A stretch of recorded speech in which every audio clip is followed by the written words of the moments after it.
Hey y'all, Betty here with Compliant Healthcare Solutions, along with my good buddy and colleague Sonal Patel of SP Collaborative.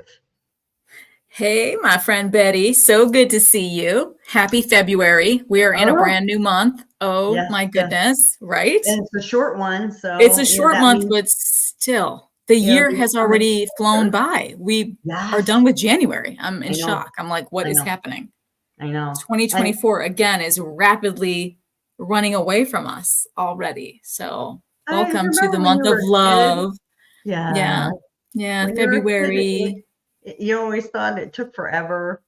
And then now it's always just like, man, it's so fast. Like I the middle of the know. year, you never think Christmas is going to get here, and then all of a sudden it's Thanksgiving, and you're like, what the heck? Exactly. No, you're so right. When we were children, absolutely, the days were so long. It seemed like we had forever, right? But Yeah, now, flash forward yeah. now as grown adults, it's the months Speak for just fly yourself. by. Fly. That's right. I will. Oh my goodness.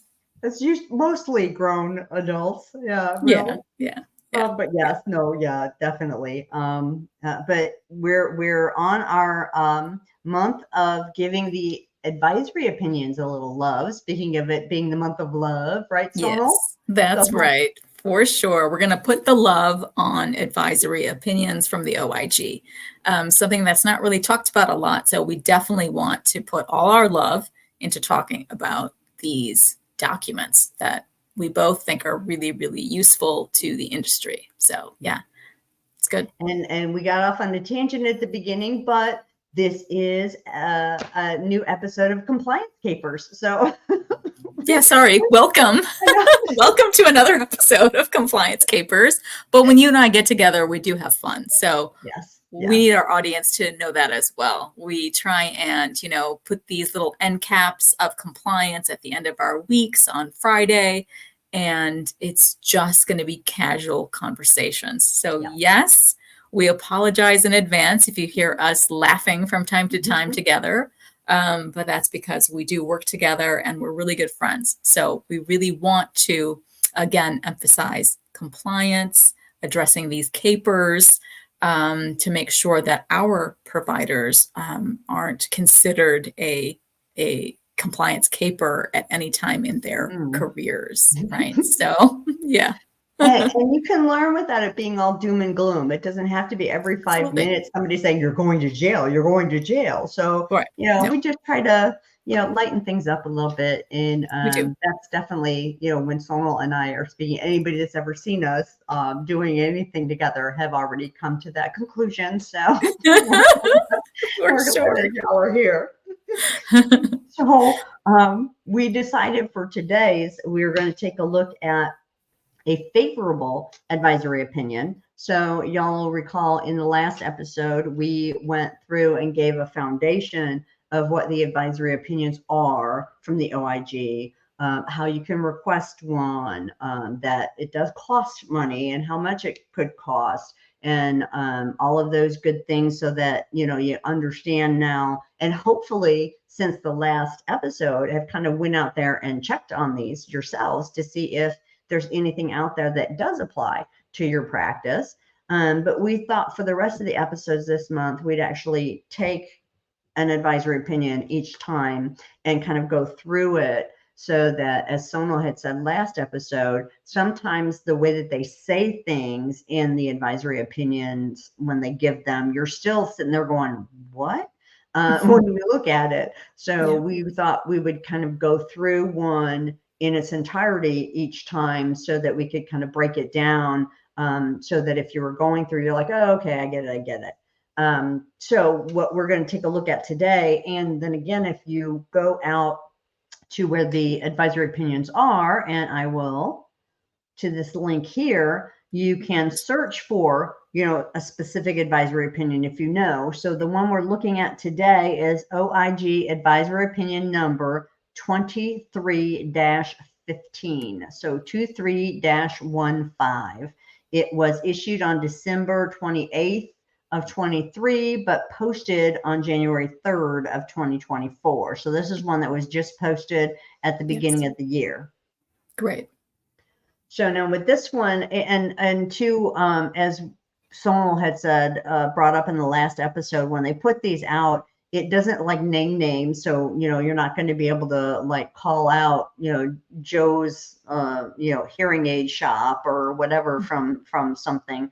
And it says on there that they do redact identifying information. So that's when you're looking at, and they keep talking about a requestor, and proposed arrangements and stuff. So they do a lot of legalese talking in here. So you kind of have to pay attention at the beginning to see, like who the requestor is that they're going to be mentioning throughout, because they're never going to say the name of the practice or the name of the company. They'll just keep calling them the requestor, like you see in contracts.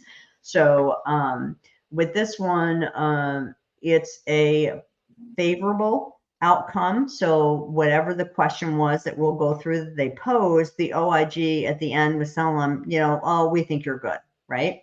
So for the beginning of it, Sonal, do you kind of want to break down that like first rushing of what it is that they're asking the OIG about? Absolutely, right? So we wanted to, again, re-emphasize something that's favorable, right, to start our conversations off for the month. So in this particular case, in their advisory opinion request, this requestor is asking for a proposal to offer physician practices that are current customers of requestor certain gift cards for referring potential new physician practice customers. So that is the proposed arrangement. And so I hope when I read that to you out loud, you can hear the legalese, right? That complex talk that is documented, right? So what does that mean? So what they're asking for, this requestor, is not a physician, right? No, they are proposing to offer their physician practices who are their current customers, right? Gift cards. So in fact, when we pulled this particular OIG opinion, our ears perked up, our eyes lit up, because it's for a consultant services, right? And so, of course, my good friend here and I looked like, oh, they're talking about consultants, right? A consultant or a consultant company, whoever, they put this advisory opinion request in. So, for all of our colleagues who are similar to us, I think this was a really informative piece of information for things that we may do from time to time in our businesses, right? So I think it's really, really interesting to read further and find out, what the underlying overall favorable rationale happened to be as we go through it.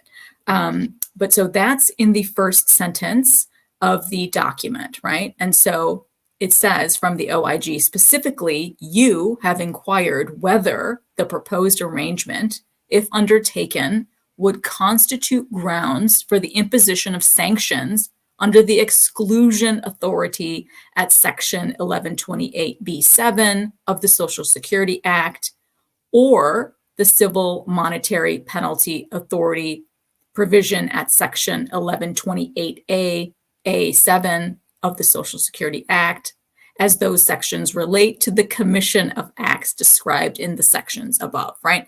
So they're talking about the federal anti-kickbacks statute, which they reveal further in the document. But so this particular consultant and consultant company really asked the right questions, right? Like, what is going to be at play here if we decide to go forth with these gift cards, right? That's the greater service line that they're questioning here, is can we deliver these gift cards to our already existing paying customers, these physician practices?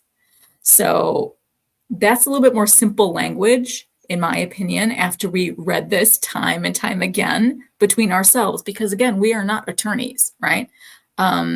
So yes, we see this language very, very often, and we've learned to read it, but we want our audience to help, identify what the greater complexity of the language is in this document, right? So in simple terms, it's a consulting service company that's asking for, can I do this? Can I partake in these types of gift cards for our existing customers? Are we allowed to do that? So yeah, that's a great way of putting it in,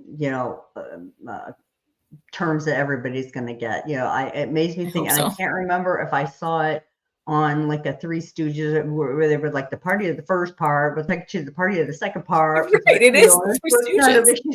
Right. What? Right. But it when you're saying it too, it makes you think of because I remember back in the day, because I'm an old timer, right? So when we were in the offices, I worked at one point for some infectious disease specialists.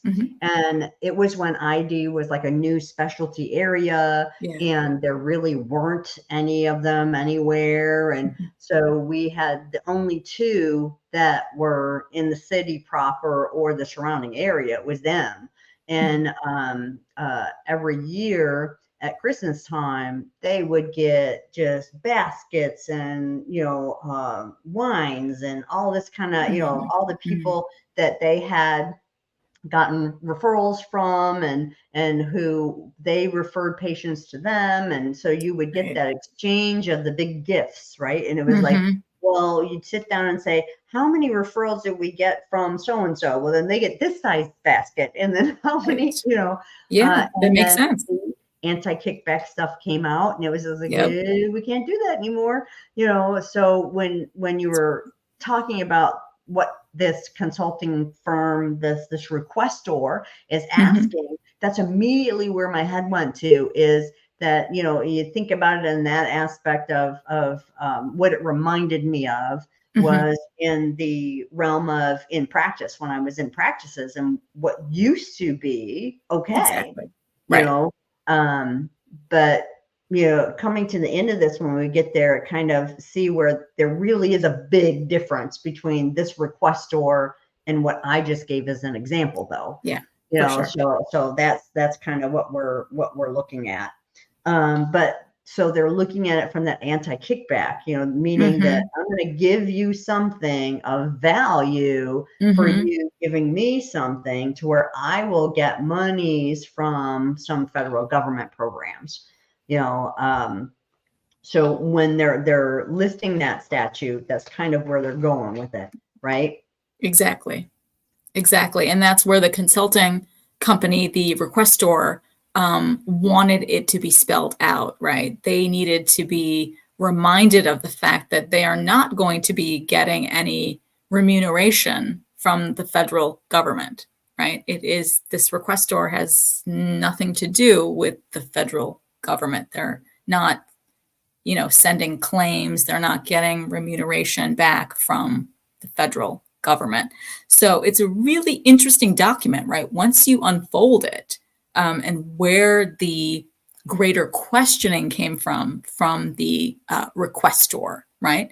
Because as you and I know, healthcare business matters are incredibly complex. So I love to see that this particular requestor put the time in to asking, right? And as we disclosed in last week's episode, it is pricey, right? It will cost you to receive this really, really timely information.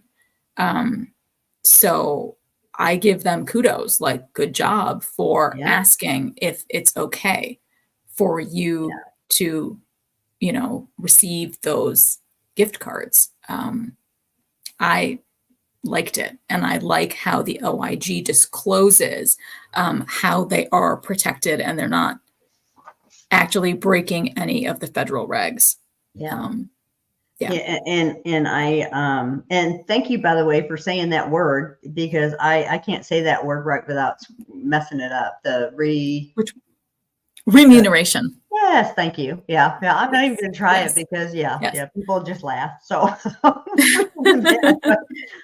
but one thing I wanted to point out too for people that are looking, if you haven't seen an advisory opinion before, I printed the one out we're talking about today. So, on the front, it's like their letter, the OIG's letter back to the requestor, because it starts out with the date and that it's favorable, but then it says, "Dear," and then it redacts it because, again, they're Perfect. not going to put their Mhm. business out there.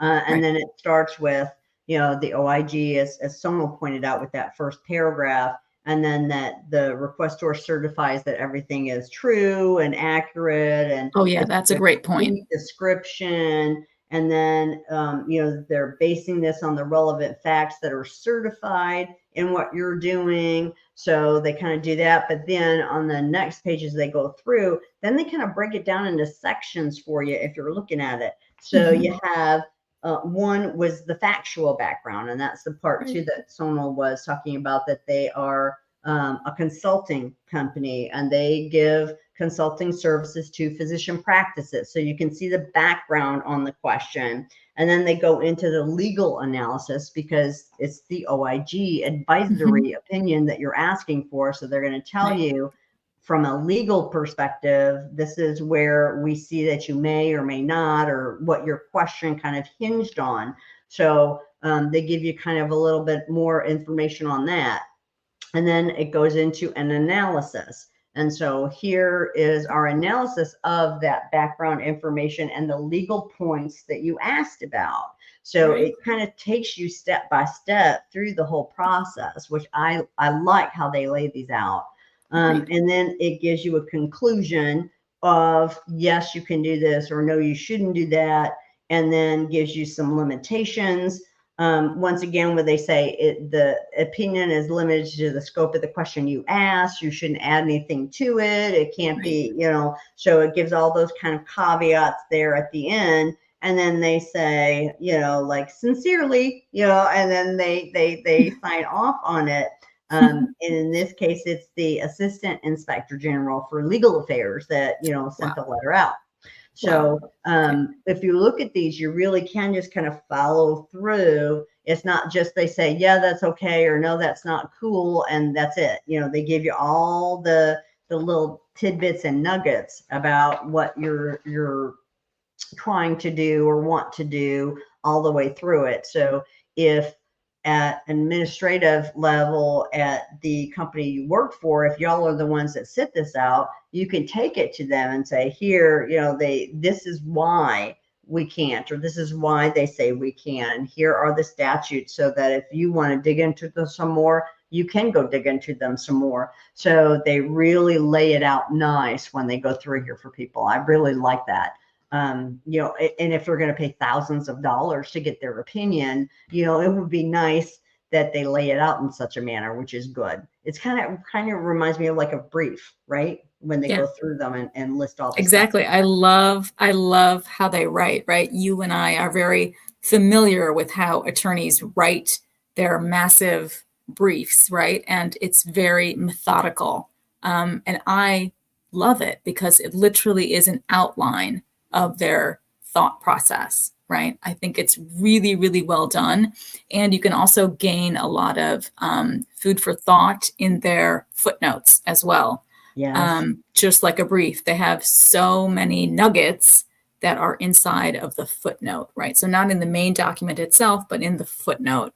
And they'll highlight what the greater federal reg is, or if there was a previous advisory opinion that talked about something very, very similar, they'll put that nugget in a footnote. I think that's genius. I really love, and that also shows that we are big, big nerds. We love reading these types of documents. We embrace education wholeheartedly. And we've also then, and therefore, learned how to read a lot of these Yeah. attorneys and how they write. And we've learned to really educate ourselves on the greater meaning of what they're trying to say in these documents. Yeah. So yeah, we're total nerds and we love it. Yes. And we're passing our nerdship on to y'all. So Yes, and so if you inherit it, please take it and run with it. We want to see more people like that out there. Absolutely.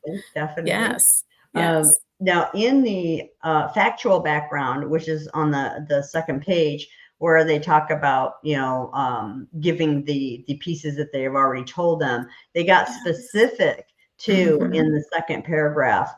Once again, for y'all, when you go look for things, if you want to see like the absolute kind of nitty gritty. So in the second paragraph, it says, actually the resulter would give its current customers that recommend, another physician practice, they give them a $25 gift card. So it's giving out the monetary value here. And then it says, if that recommendation is successful, so the person actually signs a contract with this consulting company, then they give them another $50 gift card to that referring office. So, and that's important because with the anti-kickback laws, they're talking about things that are of a certain value. And I remember we used to always say, well, you can't send anything now that's over $40, or you can't have everything. So it really came down to like the monetary value of some of these things too.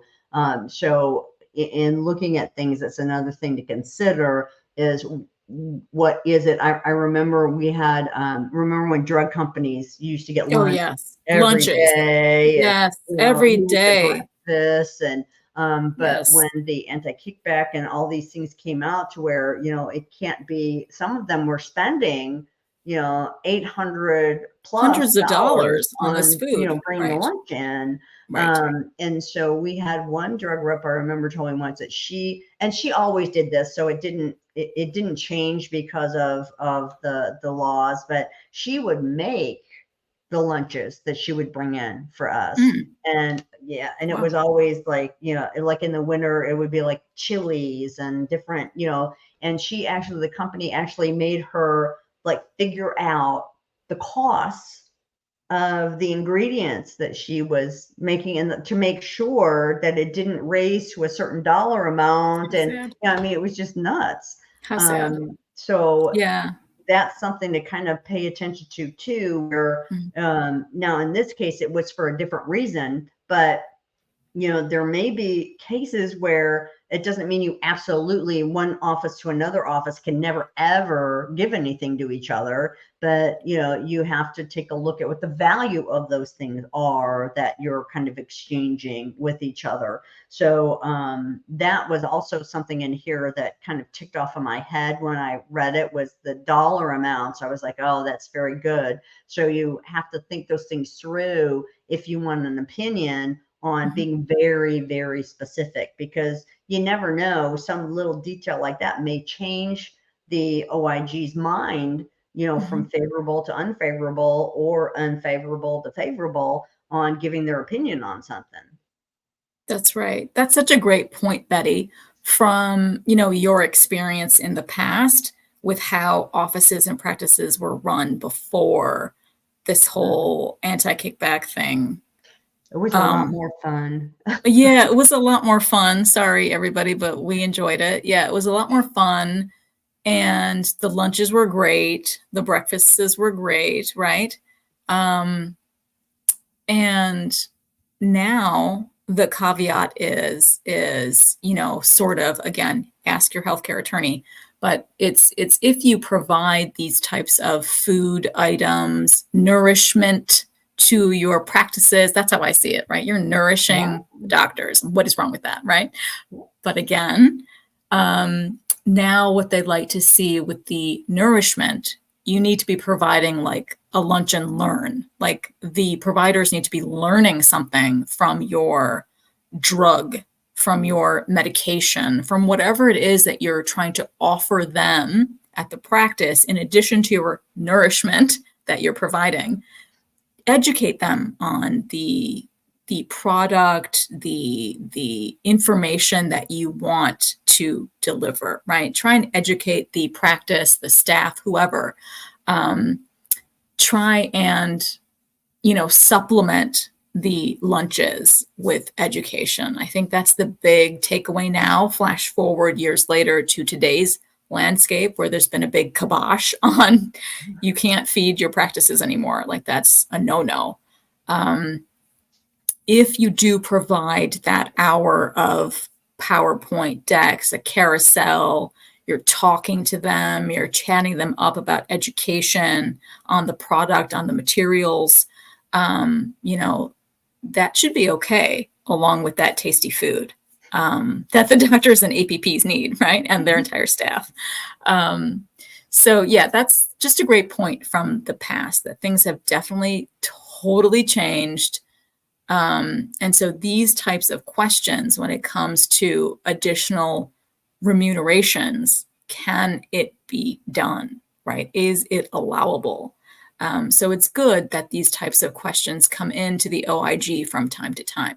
And I think it's definitely great for all of us to put our eyeballs on these types of documents so then we can go back to, each and every one of our practices and say, well, no, as of the current January 8th OIG opinion, this is okay for right now, but I'm going to look again, for the spring, and I'll see if there's anything new that's out there. Because they may have changed their mind based on the new question that's come in and the new specifics that have come in. Yeah. And that's what we were saying, you have to make sure when you're looking at it, it could be kind of what you do and it might fit, but it also could be kind of what you do and totally not fit. So, right. You really have to understand these when you're looking at them and see, okay, is this really applicable to me? Because you don't want to make a decision that, oh yeah, this is okay, when it's really not the same thing, or, oh, I shouldn't be doing that, to where maybe you're losing out on something because it's not exactly the same thing. So you have to be able to understand what you're looking at in them. Agreed. And in the analysis that they gave, on the third page is under B, where they give the whole analysis of it. They also compartmentalize that down into 3 different streams of what they were thinking about being, the gift card issue in the first place, and that what is the gift card for, and then who the person is that's giving the gift card, what services is it for. So then they really kind of pieced it out, and they then give their opinion for each separate piece. And in this case, their opinion was, big old thumbs up, right? We're not going to do anything to you if you're doing this. And the biggest reason why is from what we were talking about before, right? The fact that that you said the consulting company isn't getting paid from Medicare. They're not looking for federal money. They're getting paid from their clients. So, but I thought the MIPS thing was pretty interesting on this, because this consulting company obviously had something to do with helping their physician clients get better MIPS scores, or to put the MIPS out there, the quality improvement scores and all that kind of stuff, to get that information out there and to the payor. So did you want to talk about that specific angle of it? I thought that was the most interesting piece of this. That was interesting in their original questioning, right? That did come out in the introduction for what their service lines were, right? But then in this analysis, when they came back and said, well, physician practice customers potentially would receive an opportunity to earn a fee as a result of the consulting services in the form of higher MIPS reimbursements from Medicare.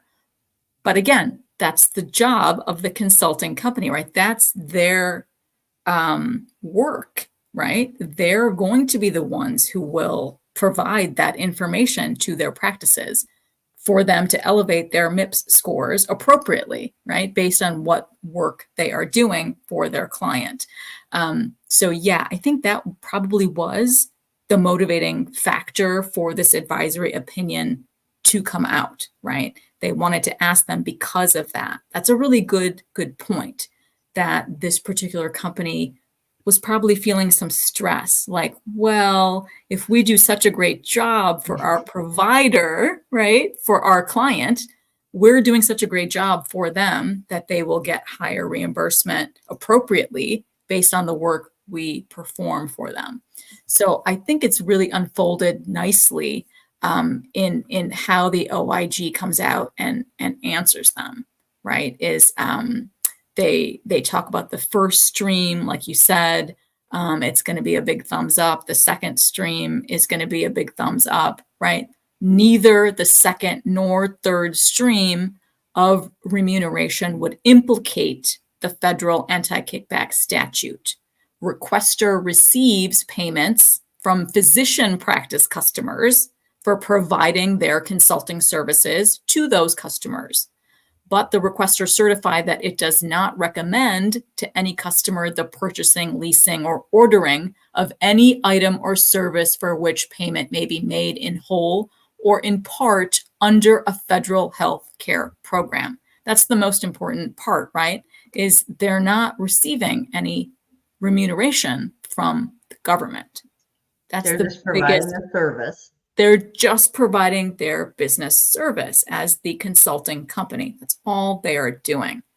But again, because we're in healthcare, it all just becomes so complicated, right? And we're trying to protect ourselves. So I think this was a great, great question that this consulting company came up with.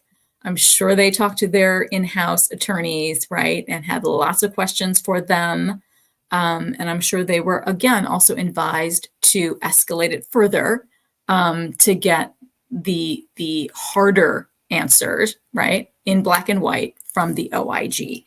So I applaud this requestor for going ahead and doing the right thing for themselves, for their business service line, right? Yeah, definitely.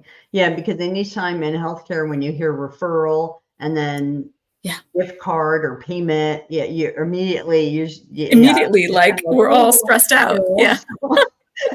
So I think this is a good one, which is just like we have been saying, you got to look at the particulars and every but, every what if can change an answer. So and which is why they also in that advisory opinion at the end say that this is only based on what you said. For that. It's not to be taken for anything else. It's so remember, it's just specifically as it is out there. Exactly. But this was a real good one, I think, to start with. Like you said, it's nice to start off with, a favorable thing when we start talking about something with compliance where nobody's in trouble yet. So this was a good one to do for this episode. On the next episode, we'll probably look at one that was unfavorable so that we can see how those are written out and, ways that they explain why, things like that. So you can still kind of check through it. So thanks for having such a great episode and a good time with me today, Sonal. For sure. And thanks for everybody for watching us. And so we will see y'all on the next Compliance Capers. The next Compliance Capers. Thanks so much, everybody. Bye. See you next time. Bye-bye.